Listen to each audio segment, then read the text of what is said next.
Justin Bieber currently occupies a rare tier of pop royalty, sitting on a catalog that generates billions of streams across the globe.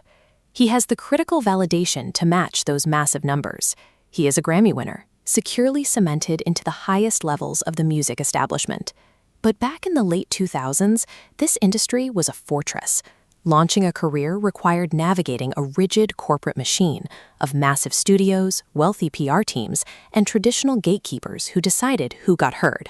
Success was tied to the blessing of these executives. There was no established path around them until the internet provided a digital backdoor. That backdoor was found by a young kid with a guitar and massive ambitions, operating without any studio backing or professional team. His initial footprint was entirely unpolished. He uploaded pixelated, low-quality singing clips to a platform that was still in its infancy, YouTube. This diagram shows a single origin point bypassing central gatekeepers to connect directly with millions of individual users. Raw talent no longer required corporate distribution to reach an audience. It moved organically across networks. This grassroots momentum created a new metric for influence. Fans were sharing links and driving views at a pace that manufactured studio artists simply couldn't replicate. He became the primary catalyst for change, proving that a teenager with a webcam could hack the entire traditional industry machine.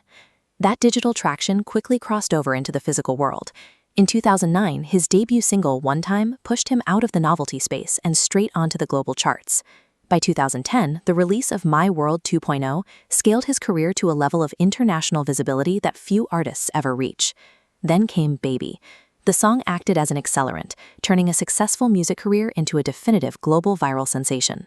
The resulting fame generated a terrifying scale of physical hysteria.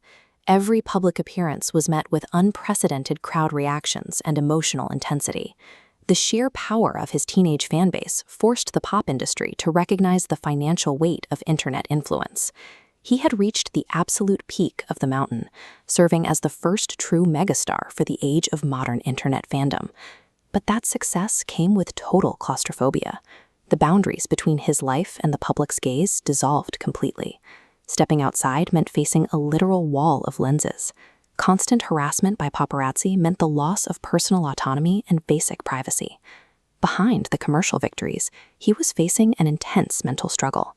The effort required to maintain the public Justin Bieber persona was taking a heavy toll. The same digital tools that built his career now acted as a global microscope. Every adolescent mistake was magnified, turned into viral content, and broadcast to the same audience that once shared his songs.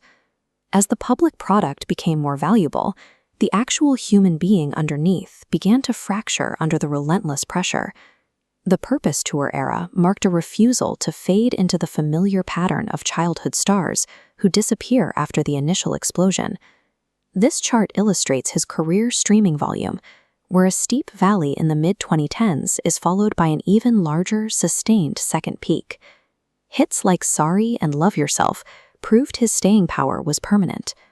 After conquering the pop world for a second time, his internal focus shifted away from the pursuit of external fame.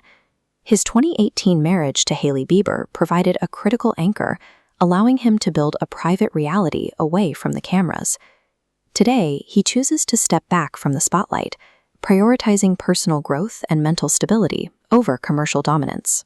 He survived the industry machine, but the true measure of his success is found in the decision to leave the peak. Peace proved more valuable than the crown.